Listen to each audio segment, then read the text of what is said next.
अस्सलाम वालेकुम दोस्तों, कहिड़ा हाल आहिनि? उमीद कंदुमि ख़ैरियत सां हूंदो। दोस्तों अॼु मां हाज़िर थियो आहियां हिकु नए व्लॉग सां। दोस्तों अॼु वञी रहियो आहियां मां घोटकी शहर ऐं कुझु कमकार हो उते महमूद बि आयल हुयो। असांखे वठण हुया दरबार अली करमाबा शरीफ जी मस्जिद जा यूनिट। दोस्तों मां तैयार थी गाॾी ते चढ़ियुसि ऐं निकिरी पियुसि घोटकी शहर जी तरफ़। दोस्तों रस्ते में वञी रहियो हुयुसि त महमूद जूं कालूं अचनि पियूं। महमूद चयो त तकिड़े पहुच। अहिड़े हिसाब सां मूं बि गाॾी खे स्पीड ॾिनी।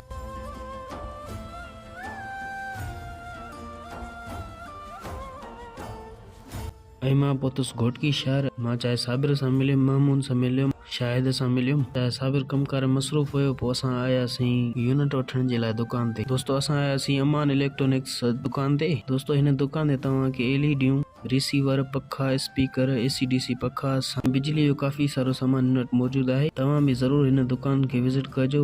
ॿार तव्हांखे ही सामान ॾींदो। दोस्तों पोइ असां आयासीं हिन खां ॿ यूनिट खयासीं। दुकान वारे नालो रियाज़ हुयो। उन पंहिंजी दुकान जो असांखे कार्ड बि ॾिनो। असां पेमेंट क्लियर करे और रवाना थियासीं दरबार अली करमाबा शरीफ जी तरफ़।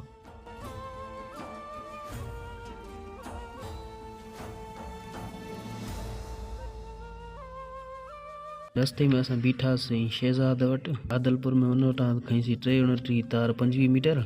पोइ असां वापसि थियासीं दरगाह ते। दोस्तों दरगाह ते पहुची करे असां लाउडन जो सिस्टम सेट करण लॻासीं। हिकिड़ो लाउड ही मथे हणी आयो आहे, हिकिड़ो ही हेठि लॻियल आहे। लाउड फिट करे रोज़ो खोलियोसीं। रोज़े खां बाद में मगरिब नमाज़ पढ़ीसीं। मगरिब नमाज़ पढ़ी करे कुझु दोस्त आया मुंहिंजा, हुन सां कचहरी कईसीं। दोस्तों व्लॉग खे अंदि मां हिते एंड। मूंखे लाइक कयो, फॉलो कयो ऐं हिन व्लॉग खे शेयर कयो।